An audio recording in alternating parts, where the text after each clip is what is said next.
estructura del riñón y qué es una nefrona y toda la organización de los zulos de la nefrona va a ser difícil que entendieran. Entonces, lo que yo quería explicarles, hoy vamos a llegar hasta el desarrollo de los ovarios, vamos a ver testículos también, pero mañana vamos, mañana o si les hago un videito rápido, vamos a avanzar en las estructuras tubulares a partir de los ductos mesonéfricos y paramesonéfricos. Entonces, miren, acuérdense que hicimos como la intro, dijimos que hay 3 sets de riñones.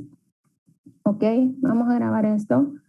Voy a empezar a grabar esto en parte porque yo tengo que tener respaldo que les doy clase, pero realmente ya no sé si seguir compartiendo mis videos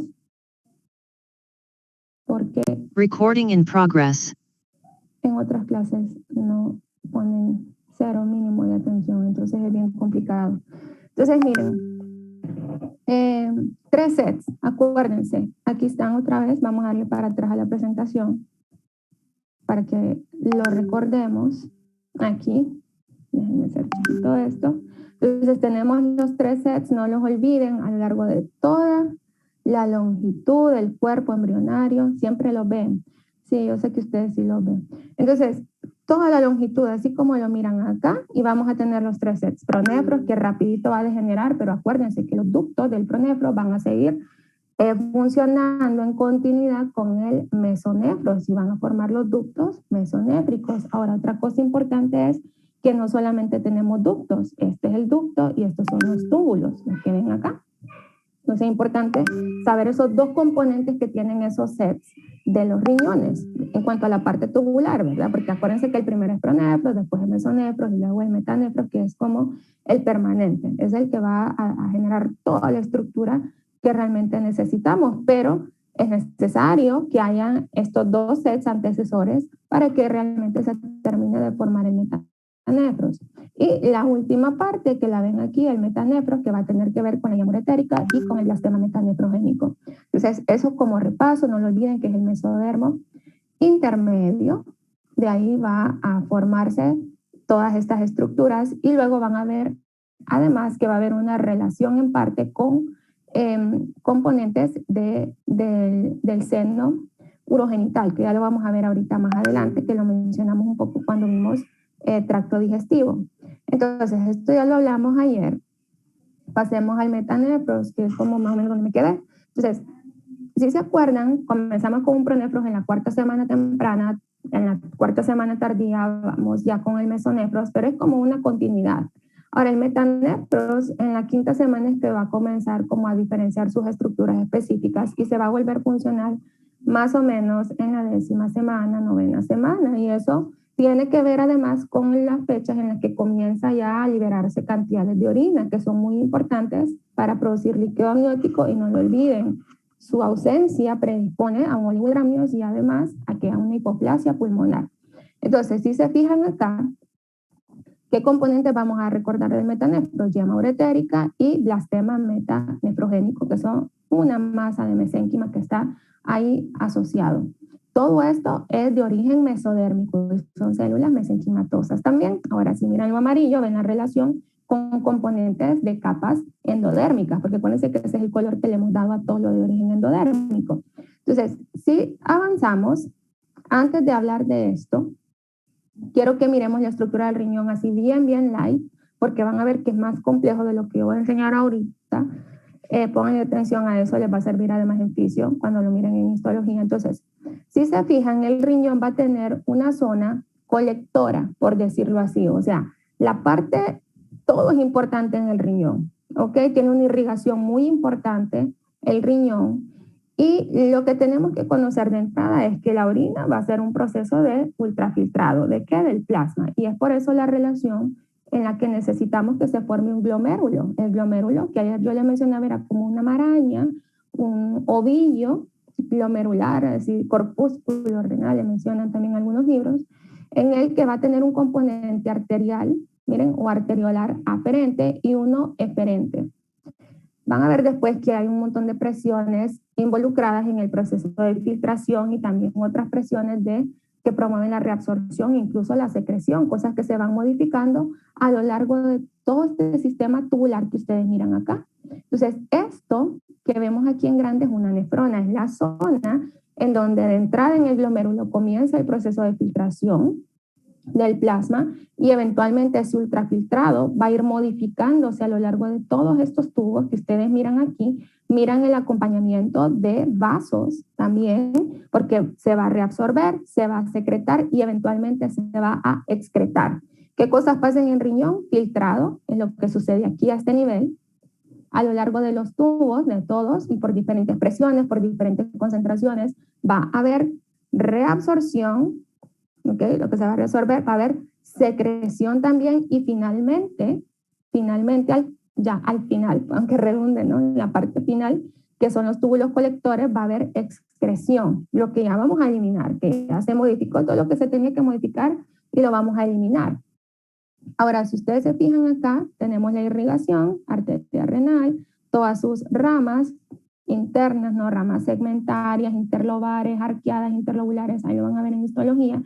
Y es de estas arterias interlobulares, eventualmente, que van a ser, si se fijan acá, miren, interlobular, ¿ok? Las arteriolas aferentes se enrollan. Ese enrollado es importante para el manejo de las presiones. Y luego sale como arteriola eferente. Eso es importante. Ahora, si se fijan, se va a filtrar la orina y va a pasar por túbulos. Bueno, esta es la cápsula de Bowman. Luego vamos a tener el túbulo contorneado proximal. Contorneado porque si se fijan está enrollado. La parte recta del túbulo proximal, depende del libro de histología en que lo lean, como que va bien segmentario en algunas partes, no en todos aparece así. Luego llegamos a la rama descendente gruesa de la asa de Henle, rama descendente delgada de la asa de Henle, rama ascendente delgada, rama ascendente gruesa. Y luego llegamos al túbulo contorneado, ¿ok? Túbulo contorneado, en este caso distal. Después de eso tenemos tubos conectores, que son estos que ven aquí, que serían la comunicación de otra nefrona aquí, luego aquí otro conector para otra nefrona y varios van a drenar en un tubo colector o ducto colector. Esos ductos que ven acá se van a abrir, las nefronas están localizadas aquí, miren, ¿ok? Entre médula y corteza son como la mayoría. Esta es la corteza renal, todo esto. Estas son las columnas renales. Esta parte de aquí es la médula renal dividida en diferentes pirámides renales. ¿No, muchachos? Ahí están viendo otro video alguien. Entonces, lo que se ultrafiltró y que se va a excretar va a venir a dar acá eventualmente a las papilas renales y esto se abre a cálices menores, que son estas estructuras que ven aquí. Todo esto. Luego estos tienen cálices mayores, que es esta parte de acá. Esta parte, quitando las venas, ¿ok? Los vasos. Esto de acá es la pelvis renal y luego se continúa con el uréter, después vejiga, después uretra y afuera. Entonces, ¿cómo se forma esto? Pues va a ser la relación entre yema uretérica y blastema metanefrogénico. ¿Estamos? Entonces, entendiendo esto, si no lo han entendido, vayan a ver en histología, está más bonito, más explicado.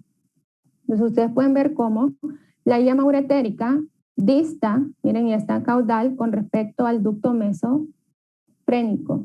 ¿Ok? Eso es importante recordar. Entonces, tiene su origen a partir del mismo tejido mesenquimatoso mesodérmico, pero va a tener conexión en parte, si ustedes se fijan acá, con la cloaca y eso ya es parte endodérmica. Entonces, la parte distal va a crecer y va a formar el uréter. El uréter lo va a formar, ustedes miran, ya les debería recordar la estructura anterior del riñón, y en sus partes craneales, que es lo que ustedes miran aquí, se va dilatando y ramificando. Se va dilatando y ramificando y que va a formar pelvis renal, cálices mayores, cálices menores y tubos colectores. Estamos, eso es lo que ustedes miran acá, pelvis renal, cálices menores, los chiquitos, cálices mayores, los grandes, y luego aparecen los tubos colectores que van a ser rectos y arqueados. Y si se fijan, interactúan aquí con estas masitas o vesículas metanefrogénicas o blastemas metanefrogénicos, como lo quieran recordar. Esa relación va a promover un proceso de inducción de parte de los componentes de la yema uretérica hacia el blastema para que éste se modifique y empiece a formar ciertos componentes de la nefrona. Una característica que tiene el riñón fetal es que inicialmente tiene varios lóbulos, pero eventualmente eso se pierde a medida que crece el embrión y feto eventualmente, y nacemos ya con un embrión que ahí lo van a ver estas semanas que vienen, disfruten eso, revisen bien esas estructuras, no las van a volver a ver, a no ser que algunos sean cirujanos acá o patólogos. Entonces aprendan, véanlo, correlaciónenlo con lo que están viendo en estas clases. Entonces, si avanzamos, bueno, creo que aquí es repetir un poco lo que ya les dije de la yema uretérica.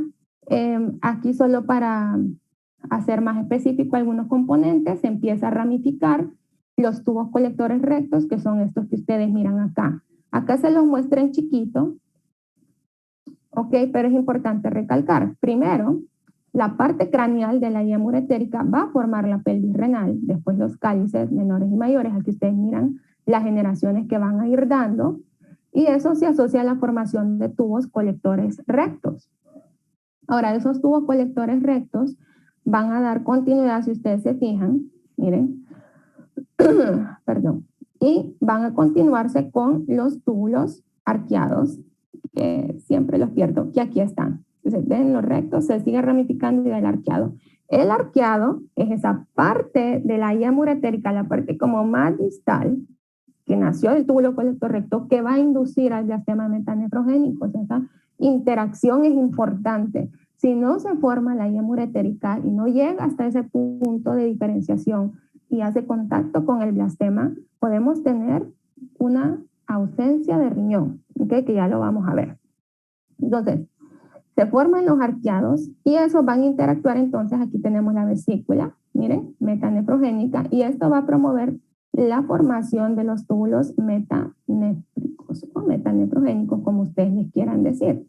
¿Qué partes se van a formar de aquí? Así como ustedes lo están viendo, ¿ven? Esa inducción termina en la formación de túbulos contorneados proximales, todas las estructuras del asa de Henle, túbulos contorneados distales y su dilatación final, que es esta, que forma como una copita que va a formar la cápsula, ¿no?, de Bowman, en donde el glomérulo, que es el montón de vasitos sanguíneos, se van a asociar a él y entonces va a permitir que se comience el filtrado. Son tubos, lo van a ver muy bien en histología, es súper bonito, cada corte es diferente y tiene un sentido fisiológico, la estructura de cada componente celular a lo largo del tubo. Entonces, es así como se forma.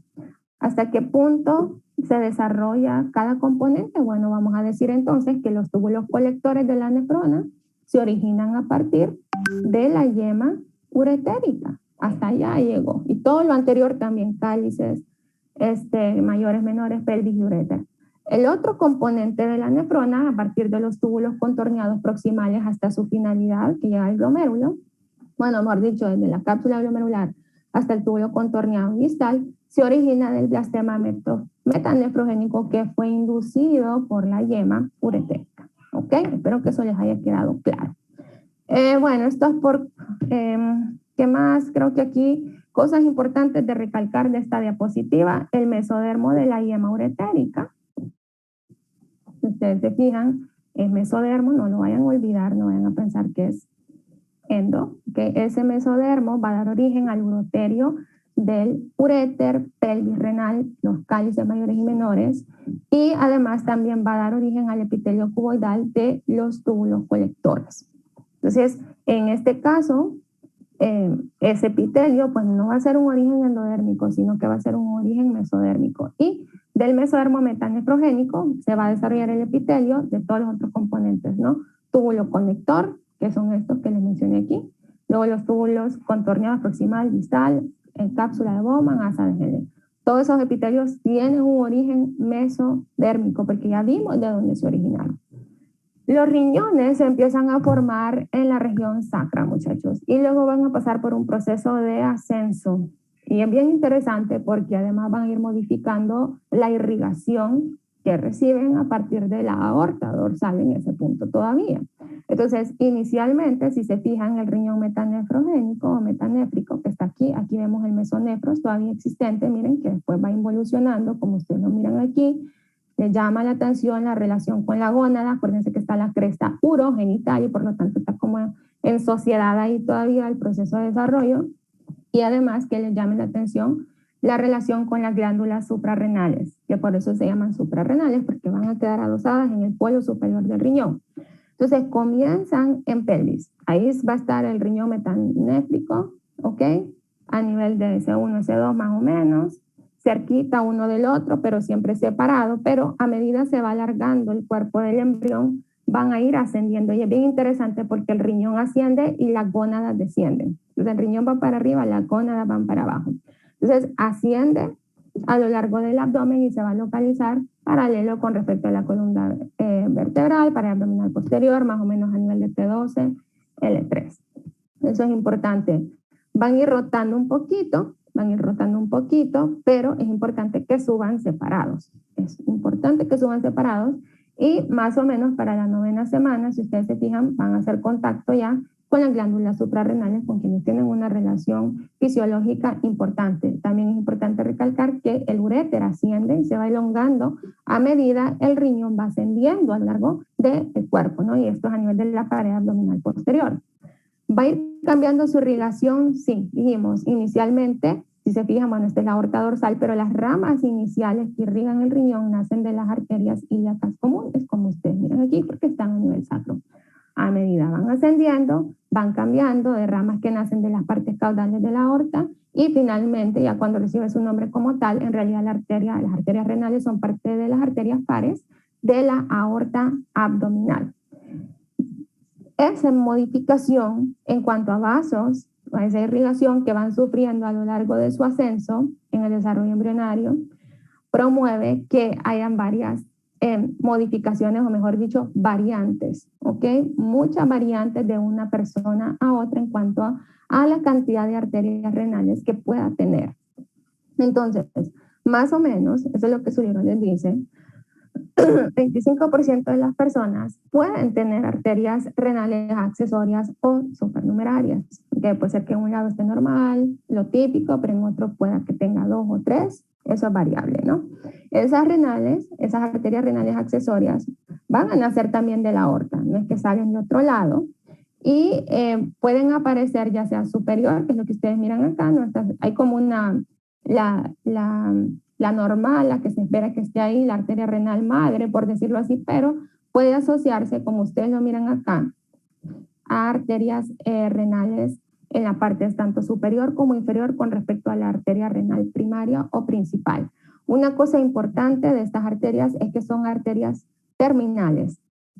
Por lo tanto, si en esa cantidad una arteria de la supernumeraria se fue a irrigar una zona específica del riñón y se limitó a ese punto, su lesión, su ligadura, por equivocación en una cirugía, puede hacer que ese polo, esa zona específica del riñón, muera, porque son ramas terminales. Y la otra cosa es que en el caso de si hay supernumerarias inferiores, porque la arteria renal se espera que entre en el ilio renal anterior, arteria y vena renal con respecto al uréter, que es lo que ustedes miran, ay Dios mío, al uréter, que es lo que ustedes miran aquí, tienen que estar anteriores. Ahora, si hubiera una supernumeraria inferior, a veces es problema, porque puede cruzar anteriormente el uréter, ¿ok? Y lo puede obstruir. Eso es muy, muy importante. Y causar una hidronefrosis, que es lo que miran aquí en este dibujito, ¿no? Que es una dilatación del sistema colector del riñón. Bueno, eso con respecto a diferencias. La agenesia renal, pues obviamente es la no formación de riñón, puede ser unilateral, puede ser bilateral, muchachos. Aquí están viendo una unilateral. Y en ese caso, ¿qué va a pasar? Bueno, lo que sucede es que si hay otro riñón y está totalmente formado, tiene todas las nefronas, tiene el sistema colector adecuado, va a tener un crecimiento compensatorio para respuesta a las necesidades de filtración de esa persona. Si se fijan acá, lo que está sucediendo es la ausencia de la yema uretérica, que no se asocia aquí con el blastema metanefrogénico, y entonces no lo induce. Ya saben que si no hay inducción, no se forman todas las nefronas y todos los otros componentes mesodérmicos asociados en el riñón. Si es bilateral la agenesia renal, imposible, o sea, eso no es compatible con la vida, recuérdenlo. Estos pacientes obviamente no van a desarrollar, o mejor dicho, no van a poder producir orina y por lo tanto no va a haber líquido amniótico, va a haber oligohidramios y va a predisponer a la hipoplasia pulmonar. Las causas es la misma, tanto para la unilateral como para la bilateral. Otras cosas que pueden pasar, si ustedes se fijan, es que la yema uretérica se puede dividir y en ese caso puede crear un uréter bífido, que es lo que ven acá. De hecho, puede dividirse un riñón también. muchas variantes. Lo otro que se les crea aquí es, si se fijan, una yema uretérica que se dividió completamente, interactuó con 2 blastemas y eso creó 2 riñones, un riñón supernumerario, ambos asociados al mismo tallo de yema, y entonces solamente va a haber un uréter, ¿no? Está como bífido el uréter, no hay como un doble sistema colector total que se asocia a la vejiga urinaria. Lo otro que puede pasar es que ya saben que comienzan en la zona sacra, pero a veces puede pasar que un riñón se pase al otro lado, una ectopia, y asciendan juntos. A veces puede ser que no solo se pase al otro lado, sino que se fusione con el riñón del otro lado y asciendan juntos. ¿Y qué más tengo acá? Otro acá, si se fijan, supernumerarios con doble sistema colector, que es lo que ven acá, ¿no? 2 uréteres asociados a la vejiga urinaria. Si están funcionando bien, no va a haber problema, no se esperaría.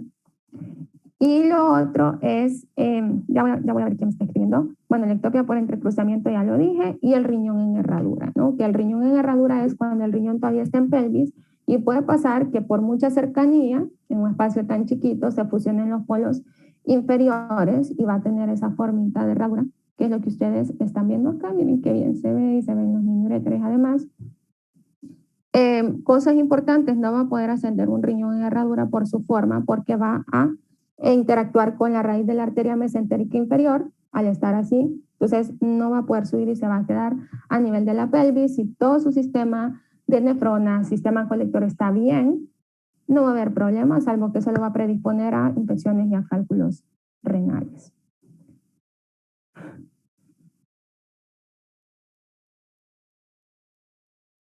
Sí, un tercer riñón es un riñón supernumerario. Y ya vieron todas las posibilidades, ¿no? La yema puede dividirse, interactuar con 2 blastemas o 2 yemas que se formen. Hay varias formas. Y si se forma un tercer riñón, sí va a tener que afectar el espacio. Vaya, si ahorita lo van a ver en macro, ¿ok? Riñón derecho, pared abdominal posterior, hígado, ¿ok?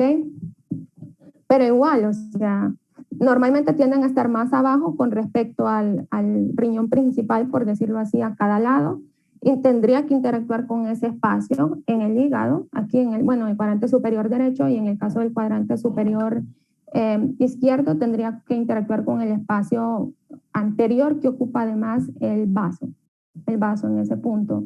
Y tienden a estar un poquito más inferior, por lo tanto con quien interactuaría, no sé si existe esa palabra, sería con colon, ascendente, descendente, dependiendo en qué nivel queden, ¿ok? Porque tampoco significa que todos van a ascender, es bien variable eso, pero no sé qué tipo de manifestación, yo nunca he visto un paciente así, no sé qué tipo de manifestaciones extra podría crearle, si es más chiquito, es variable. ¿Ok? Lo más importante que yo podría decir es que si es funcional, qué bueno, qué bueno. Si ambos, aunque uno sea supernumerario funcional, qué bien, porque ahí ya no va a haber problema. Ok. Seguimos. Vejiga urinaria. Entonces, la vejiga urinaria es otra historia. ¿Okay? Ya hablamos del mesodermo intermedio, toda la cresta, el cordón nefrogénico que va a dar origen a los 3 sets de riñones, pero la vejiga urinaria aparece de otro lado. ¿Se acuerdan cuando dividíamos el recto con el septum urorectal y aquí estaba la parte del seno urogenital, que lo mirábamos cuando vimos el sistema digestivo? Entonces, la vejiga urinaria hay ciertos componentes del sistema urinario se van a originar del seno urogenital. Y si se fijan, el seno urogenital tiene relación inicial con el recto, acuérdense que esto es intestino posterior, ¿cierto? Tiene que dividirse este espacio y pues 3 partes es lo que tiene el seno urogenital. Tiene una parte vesical, que es la parte primordial que va a dar origen a la vejiga urinaria. Tiene una parte pélvica que va a dar origen a gran parte de la uretra. En hombre y mujer, ahora hay que recalcar que en el hombre la uretra es bien larga. Es bien larga, puede medir 12, 13 centímetros, en la mujer es más corta, 5 centímetros más o menos. Por eso tenemos más predisposición a infecciones urinarias por continuidad con el recto, ¿ok? Con el ano, mejor dicho. Entonces, ahorita ya les voy a explicar cómo, y lo van a ver en histología además, cuando miren hay muchas transiciones bueno, hay varias transiciones a lo largo del tracto urinario y van a notar entonces porque en la uretra una parte tiene un origen y la otra va a tener otro origen que ahorita se los voy a explicar y eso va a tener variaciones en cuanto al tejido que van a estudiar. Entonces, la parte pélvica entonces sí va a dar parte importante en el desarrollo de la uretra masculina y la totalidad de la uretra femenina y la última parte que es la parte fálica, que es esta que ven acá, crece hacia el tubérculo genital, mañana vamos a hablar de eso o en mi clase de más tarde, y ese es el primordio del pene o del clítoris. Entonces, para que miren aquí la relación, es importante que se forme ese septum urorectal, que estaría aquí ese espacio, ¿no? Porque queremos que se separe,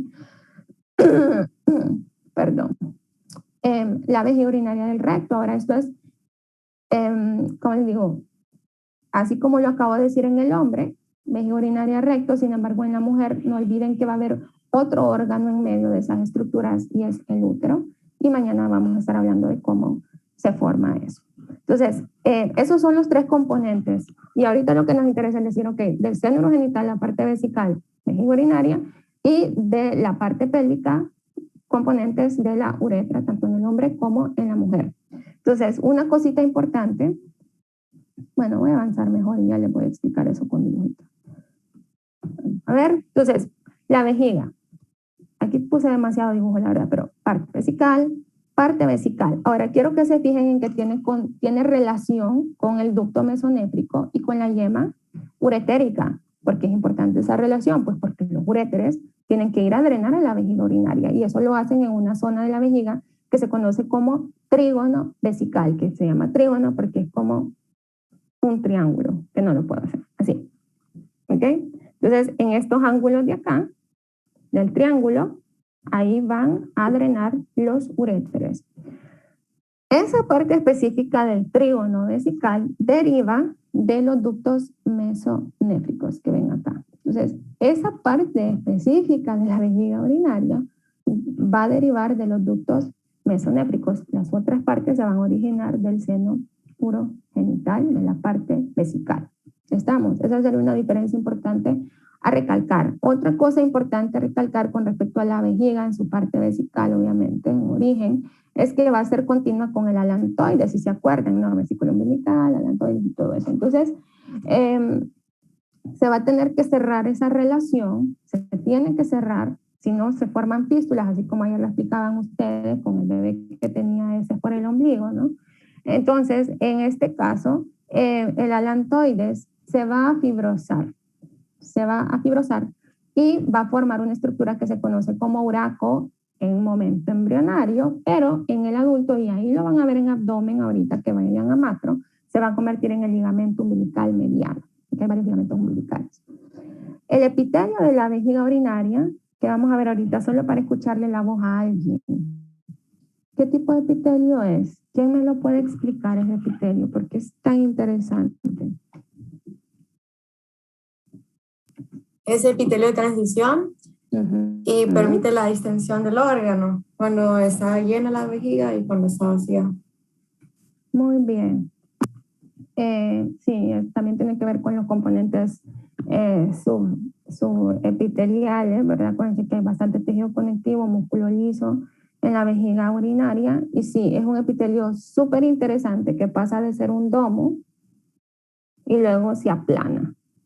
Y tiene que ver con la capacidad de distensión de un órgano por cantidad de volumen que se va acumulando en él. Y además es un mecanismo protector para evitar alteraciones en la concentración de la orina una vez que llega a la vejiga urinaria. Pero eso ahí lo van a ver más adelante, cuando revisen en histología. Entonces, solo déjenme ver quién escribe aquí. Epitelio de transición. Muy bien, Carlos. Así se le llama. Entonces, ese epitelio va a derivar del endodermo, que está aquí, miren, de la parte vesical. Todos los demás componentes de la vejiga urinaria que ya lo van a estudiar derivan del mesodermo afiárnico. ¿Qué otra cosita va a pasar? Y esto lo voy a ampliar mañana.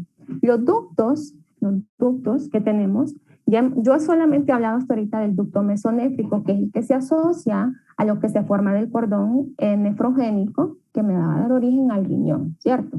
Ese es el previo. Ahora, además de existir ductos mesonéfricos, existe otro set de ductos que tenemos en la vida embrionaria, tanto los XX como los XY, y se conocen como ductos paramesonéfricos, o sea que están como a la par. Ya se los voy a enseñar. Entonces, perdón ustedes, dependiendo el sexo y ciertos determinantes que se definen desde la fertilización, si es XX o XY el espermatozoide, la presencia de ciertos factores, de ciertos genes específicos y de ciertas hormonas, se va a promover que un ducto se desarrolle en el hombre y otro se desarrolle en la mujer.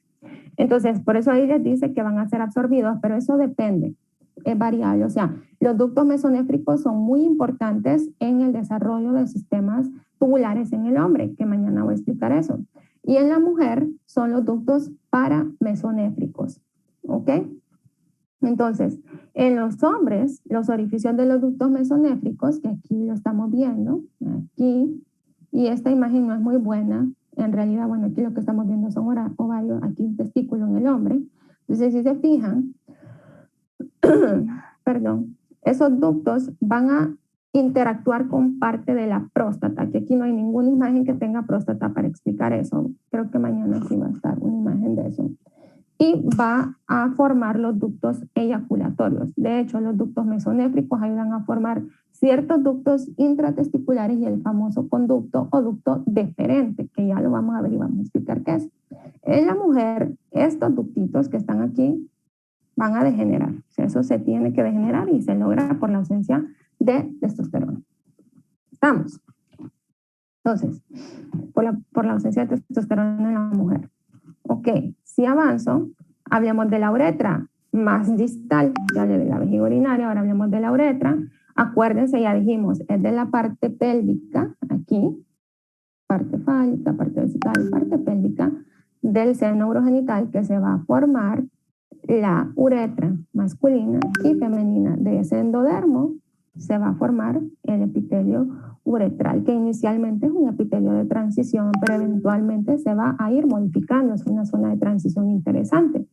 Entonces, ¿qué va a pasar? Va a haber una interacción, si se fijan acá, y este es el ejemplo del hombre, lo que se está mostrando. Entonces, la parte distal de la uretra en el glande del pene, que es esto que vemos aquí, deriva en realidad de un cordón ectodérmico. Y por eso es que varía entonces el tejido que vamos a encontrar a lo largo de ese tubo en transición. Entonces va a crecer, si se fijan, ese cordón ectodérmico tenemos el epitelio de superficie, mesodermo, el endodermo que viene desde el seno urogenital, de su parte pélvica y va creciendo y va formando la uretra y se va a encontrar entonces con el espacio que va creando, si se fijan, esos cordones ectodérmicos que eventualmente van a canalizar, es lo que vemos aquí, y van a hacer contacto con la uretra esponjosa. Porque la uretra, en el caso del hombre, la podemos dividir en una uretra prostática, aquí sí vemos la próstata, miren. Entonces, una parte, aquí comienza la uretra, después del esfínter uretral interno, avanza a la parte prostática, luego tenemos una porción que es la uretra membranosa y luego la uretra esponjosa, eso en el hombre. El resto de componentes asociados a la uretra van a derivarse del mesénquima o mesodermo esplásmico. Entonces, esa es la interacción. Cuando miremos cómo se forma el pene, vamos a relacionar un poquito más cómo es que se forma ese ducto uretral y la relación que tiene con el mesodermo y con el ectodermo de superficie. Eso es continuación de este tema. La uretra femenina, lo mismo. Ok, aquí tenemos la vejiga urinaria, entonces ya dijimos que parte pélvica del seno urogenital, la parte más baja de él, va a permitir la formación de estos senos, que es lo que ustedes miran aquí, endodérmicos, y se va creando su espacio. La vejiga urinaria, lo mismo pasa en el hombre, aquí solo es para hacer un poquito de diferencia con respecto a la uretra femenina, porque es más cortita además.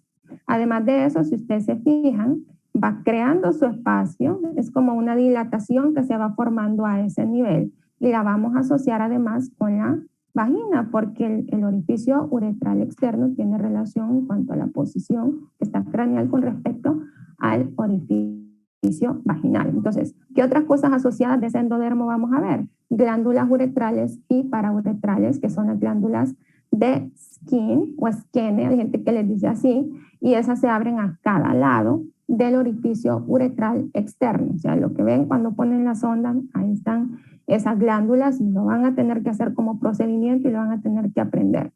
¿Qué más es importante? Esa uretra femenina que se va formando, miren, parte membranosa de la uretra, va a abrirse aquí a esta zona que es la fosa navicular, y esa fosa navicular se va a abrir al vestíbulo de la vagina. ¿Ok? El vestíbulo, aquí se van a crear otros crecimientos endodérmicos que van a formar otras glándulas que son las glándulas vestibulares, por eso se llaman así, porque asociados al vestíbulo se llaman glándulas vestibulares mayores y menores y son las glándulas de Bartolín.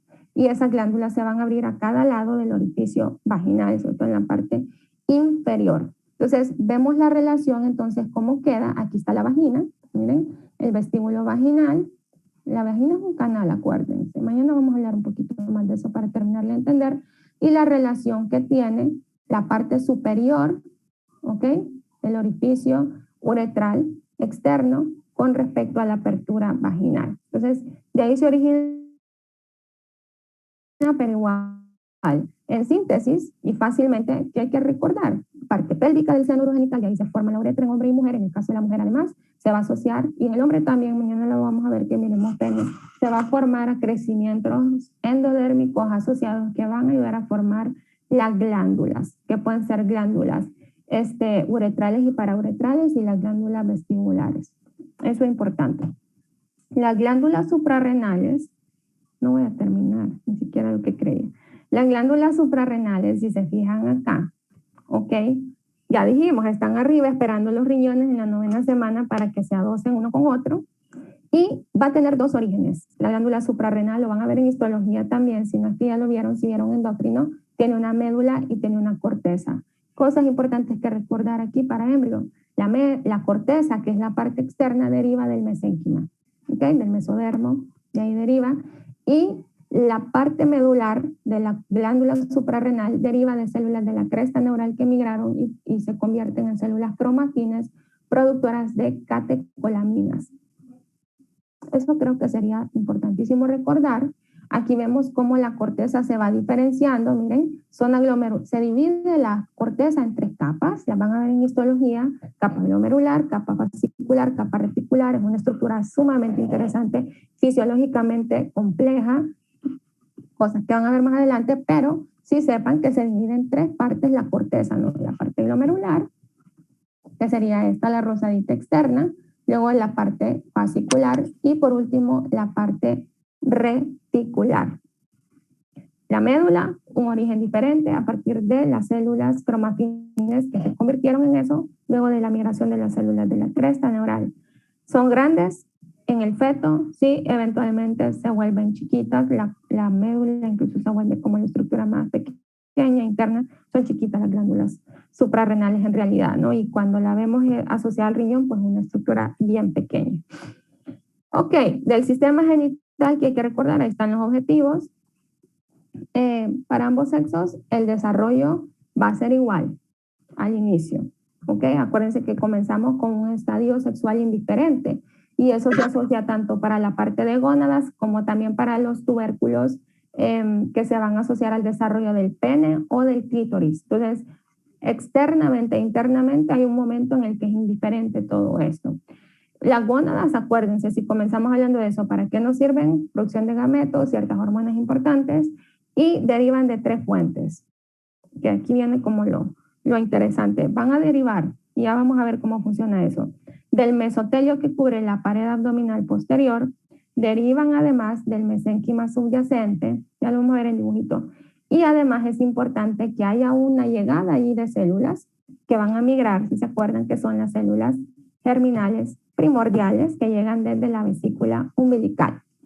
Entonces, esas serían como las estructuras, estas 3 son las estructuras que tendríamos que tener listas para que comencemos el desarrollo gonadal. La diferenciación sexual es un proceso que va a ir determinado por ciertos agentes bioquímicos, entiéndase genes específicos, factores determinantes u hormonas. Estamos, presencia o ausencia de hormonas. Creo que esto lo mencioné cuando comenzamos estas clases. Por norma general, y esto es variable dependiendo cómo lo lean en cada libro diferente, pero se dice que para la 5ª semana todavía la gónada es diferente. Para la 7ª semana comienza a verse la masculina y para la 9ª la femenina, ya como que ya tiene estructuras específicas que permitirían diferenciarla si las quisiéramos estudiar.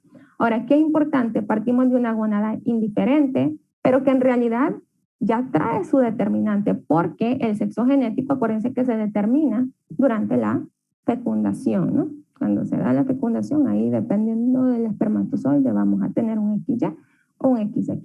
El XY es muy importante porque obviamente su presencia determina la presencia del gen SRY, que a su vez va a promover la producción de un factor determinante testicular. Ese factor determinante testicular y ese gen, va a promover la formación del sexo o el establecimiento, mejor dicho, del sexo gonadal, que en este caso pues va a promover la formación de los testículos, que ya saben que los testículos van a componerse de células intersticiales de Leydig, células de Sertoli y las células germinales que migraron hacia esa zona. ¿Por qué es importante este establecimiento para el desarrollo final de estas estructuras? Porque, y miren esto, qué importante. Aquí lo vamos a asociar a los ductos que les dije, los ductos mesonéfricos y paramesonéfricos.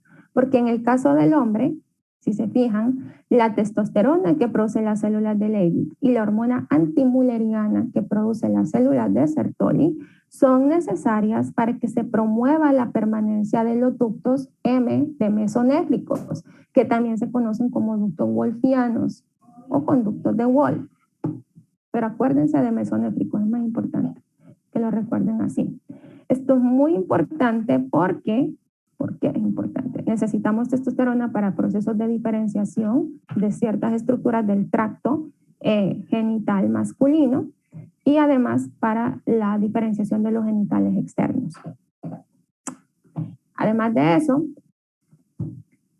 la contraparte, un espermatozoide XX va a predisponer a un sexo gonadal, ovario obviamente. ¿Aquí qué va a pasar? Pues yo no tengo ni testosterona, tampoco tengo hormona antimülleriana, porque si es un ovario yo no tengo células de Sertoli ni de Leydig. ¿Qué voy a tener? TEC, agranulosa, siempre voy a tener células germinales primordiales.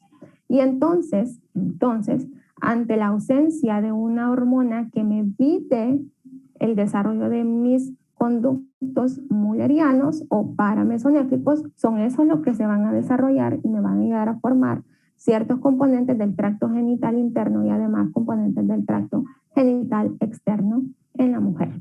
¿Estamos? Entonces, si se fijan, esas determinaciones tempranas son bien importantes para la diferenciación eventual que se va a producir, que va a ser visible anatómicamente. Espero que eso lo hayan entendido, si no me preguntan ahorita. Entonces, tenemos la gónada indiferente, más o menos en la 5ª semana está así. Ustedes ya saben que tenemos el cordón, tenemos la cresta urogenital, déjenme ver dónde la hay acá. Bueno, todo esto es la cresta urogenital. ¿Estamos? Aquí vemos el componente del cordón nefrogénico, aquí vemos la parte del primordio de la gónada, esto sería la cresta gonadal, cordón nefrogénico, todo eso ahí en la pared dorsal del cuerpo del embrión, y aquí lo estamos viendo en la pared dorsal del cuerpo del embrión. Se empieza a engrosar eso, se empieza a engrosar el mesénquima subyacente y también el mesotelio asociado a esas estructuras. Entonces les dice, hay un engrosamiento del mesotelio en el lado de medial del mesonefros, que es esto que estamos viendo acá. Entonces, aquí tengo el mesonefros, perdón, y ese mesotelio empieza a engrosar. Lo otro que quiero que miren aquí en esta imagen es que aquí tengo el ducto mesonéfrico, túbulos mesonéfricos y aparece el ducto paramesonéfrico, que ese es el importante en la mujer. Entonces, empieza a proliferar ese mesotelio asociado y ese epitelio lo que va a hacer es que, si se fijan acá, aquí está como engrosando, se ayuda a formar la cresta gonadal. Y además de eso, empieza a crecer al mesénquima subyacente. ¿Okay? Se empieza a meter con esos deditos, como deditos que aparecen ahí, y lo que va a hacer es abultarse, ¿no? Lo primero que hace es que prolifera y abulta y forma la cresta gonadal. Entonces, A partir de esa cresta, si se fijan, empiezan a crecer los cordoncitos gonadales, que son dedos epiteliales de ese mismo mesotelio. Ustedes ya saben qué es un mesotelio, ¿no? Y cómo está conformado histológicamente. ¿Qué tipo de tejido tiene el mesotelio, ¿Qué tipo de tejido es? Epitelio plano simple. Muy bien. Sí, muy bien. Eso es. Entonces crece, prolifera ahí en ese punto, empieza a formar la cresta en gonadal, empieza a invadir, si se fijan, como deditos epiteliales hacia el mesénquima subyacente, y entonces esa diferenciación permite que esa parte como epitelial me divida entonces a la gónada indiferente o a esa zona ahí de la cresta urogenital en una parte que asociada a la gónada se va a dividir en corteza y en médula. Corteza de origen epitelial, médula de origen, o lo que queda de la parte mesenquimatosa ahí asociada. Entonces, si se fijan, empiezan a crecer esos deditos hacia el mesénquima. Entonces, los deditos desde afuera hacia adentro. Eso es importante. Entonces, ¿qué más está pasando? Tiene que haber una migración, porque ya sabemos que las gónadas necesitan que hayan células germinales primordiales, porque al final del día, ¿qué es lo que hacen las gónadas? Dígame dos funciones importantes de las gónadas. Producción de hormonas y de células sexuales. Gametos, muy bien. Entonces, ¿de dónde se originan esas células germinales primordiales? De la vesícula umbilical, y van a viajar, si ustedes se fijan, utilizando el mesenterio dorsal. Aquí vemos intestino posterior, mesenterio dorsal, viajan. Esas células germinales primordiales, hasta que llegan, si se fijan acá, a la cresta gonadal. Llegan ahí, a esa zona. En la sexta semana entran al mesénquima, que es lo que estamos viendo aquí. Las azulitas son las células germinales primordiales, y luego se van a ir incorporando poco a poco hacia los cordones gonadales. Entonces aquí vemos cordones gonadales en la corteza, y todo esto sería mesénquima, que puede ser la división que les dije, ¿no? Médula y corteza. Luego se van a diferenciar obviamente en ovogonias y espermatogonias y todo el proceso de diferenciación que ustedes ya conocen. Los testículos, ¿qué pasa con los testículos? Ok, cosas que les mencioné antes. Necesito, y miremos solo aquí este lado, ¿ok? Ahorita solo nos vamos a fijar de acá para acá. Entonces, necesito que haya, obviamente, XY el espermatozoide, necesito la presencia del gen SRY, necesito la presencia del factor determinante testicular. Es muy importante porque eso va a promover el proceso de diferenciación de esa gónada que inicialmente es indiferente. Entonces, ¿qué va a pasar? Va a inducir a los cordones gonadales, que son esos que ustedes ven ahí, que también se pueden conocer como cordones sexuales primarios, y promueve que se extiendan dentro de la médula. Se extienden dentro de la médula, aquí ustedes los ven moviéndose, esto es lo mismo, un lado, el otro, ¿ok? Entonces, esos cordoncitos gonadales se extienden y empiezan a ramificar y condensarse, ¿no? Agrandarse también dentro del testículo en desarrollo. ¿Qué van a empezar a formar esos cordones gonadales? Van a formar la red testicular. La red testicular, que es esto que ustedes miran aquí, y que se conoce también como red de testis. Estamos. Ustedes ya vieron eso en macro, ¿verdad? Sí. Sí, el doctor Pinaz sí nos explicó eso. Ajá. Bueno, o sea, pero si vieron las estructuras, ¿no? Como en macro, pues, no necesariamente en embrio. Bueno, la cosa es que se forma la red de testis a partir de ese, de ese crecimiento de los cordones gonadales, cordones sexuales primarios. Y si se fijan, se van a continuar ramificando esos cordones y eventualmente además se van a separar del epitelio de superficie aquí de origen. Eso es una cosita importante. Entonces, la conexión de los cordones gonadales, que en este caso, y si ustedes se fijan aquí en la imagen, ya les menciona como cordones seminíferos, y ya ustedes van a ir viendo por qué se les van a ir llamando así, va a perder conexión como con su epitelio de origen, porque ese epitelio se va a convertir en la túnica albuginea, que es la cápsula fibrosa asociada al testículo, ¿cierto? Entonces aquí vemos cómo queda la túnica albuginea, cómo forma septos que nos dividen al testículo en lóbulos, y cómo esos cordones gonadales sexuales primarios que eventualmente se ramifican, modifican, condensan, van a dar origen ¿a qué? Va a dar origen a la red testicular, va a dar origen a estas estructuras de acá que son vasos rectos, y va a dar origen a los túbulos seminíferos. Muy importante, los túbulos seminíferos, sí. ¿Por qué? Porque ahí vamos a tener, ¿qué? ¿Qué tenemos en los túbulos seminíferos? ¿Quién se acuerda? Ahí dice además. Solo es para oírles la voz. Muy importante su establecimiento, ¿cierto?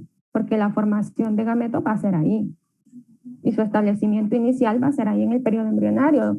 Aunque en el hombre ese proceso se continúe hasta la pubertad, necesitamos que queden ahí esas espermatogonias, produce la diferenciación de las células germinales primordiales. Entonces aquí ya lo ven, asociado a las células de Sertoli, eventualmente se van a formar en la periferia fuera de los túbulos seminíferos las células intersticiales de Leydig, muy importantes para la secreción de testosterona, y que se continúe el proceso de diferenciación de los túbulos asociados al testículo. Entonces, no lo vayan a olvidar esa relación de dónde salen esos túbulos. Ahora, que le llame la atención esto para recordar ciertas cosas. Si se fijan acá, miren esto, ducto seminífero, túbulo seminífero, ducto paramesonéfrico. Ducto mesonéfrico dije, ¿verdad? No, espérense, estoy confundiendo. Ducto mesonéfrico. Digo, para meso. Perdón. No. Que demasiada información en esta imagen. Tengo que volverla como más minimalista. Ducto mesonéfrico, túbulos mesonéfricos, ducto paramesonéfrico, asociados a la red de testis que está ahí. Ya van a ver que se van a conectar. Que es lo que ustedes, bueno, entonces los explico un poquito. Bueno, aquí lo voy a explicar de un solo. Entonces, si ustedes se fijan acá, se va a crear esa continuidad con la parte del túbulo mesonéfrico y eso me va a formar los túbulos eferentes. Y el ducto mesonéfrico que está aquí me va a formar el ducto del epidídimo, que ahorita ya se los voy a enseñar en macro cómo se ve. Otra cosita, bueno, ya dijimos, ¿no? Los túbulos seminíferos, que son estos, que se formaron a partir de los cordones gonadales inicialmente, se separan del epitelio de superficie, se forma la túnica albuginea, manda septos, y además, asociado al túbulo, el mesénquima prolifera y parte de esa proliferación se relaciona con la diferenciación en células de Leydig o células intersticiales, que en la 8ª semana comienzan a secretar testosterona. 5ª semana gonada indiferente, 7ª ya va a ir orientada a ser testículo, si es que va a ser testículo, 8ª semana comienza ya la secreción de testosterona, muy importante porque eso es lo que induce que esos ductos, conductos mesonéfricos, se diferencien en ductos eferentes, ducto del epidídimo y además todos los otros ductos que ya vamos a ir viendo. ¿Qué más es importante? En el testículo la célula de Sertoli produce hormona antimulleriana que va contra el ducto paramesonéfrico y va a inducir la involución entonces de este ductito que está aquí. ¿Por qué? Porque se va a convertir, si quedara, pues hay un problema, ¿no? Porque ¿en qué se va a convertir ese ducto en la mujer? Se va a convertir en trompas de falopio, en parte del útero, parte superior de la vagina en la mujer. ¿Ok? Aquí vemos entonces, todo esto se formó a partir de crestas gonadales, crestas seminíferas, ¿no? De esos cordones gonadales iniciales, tubos rectos, que es lo que les mencionaba, red de testis. Todo eso se formó a partir de estos dedos epiteliales que fueron creciendo y que luego se separan del epitelio y ese epitelio se convierte en la túnica albuginea asociada. ¿Estamos? De la otra parte, túbulos mesonéfricos, ducto mesonéfrico, entonces de los túbulos se forman los ductos eferentes y del ducto mesonéfrico se forma el ducto del epidídimo y de hecho también se forma el ducto deferente o conducto deferente del testículo. ¿Estamos? ¿Qué más? Esto ya lo saben, esto se los acabo de decir, voy a avanzar. Aquí de resumen el mismo contenido. Ya es tarde, ya me voy. Ok, ¿les grabo video o les escribo para que nos reunamos mañana? ¿Qué prefieren? ¿Cómo se le da más fácil a usted, doctora? Mañana no tenemos ni neuro ni macro. No tienen clases mañana. Bueno, entonces yo creo que sí. Lo que no sé si me va a ajustar la clase o si avanzo en video una parte porque es un poquito larga. Pero voy a intentar. No, ya solo me faltan como 17 días, 10. Sí, mañana lo terminamos. Ahí les aviso, ¿ok? Estudien. Cuídense mucho.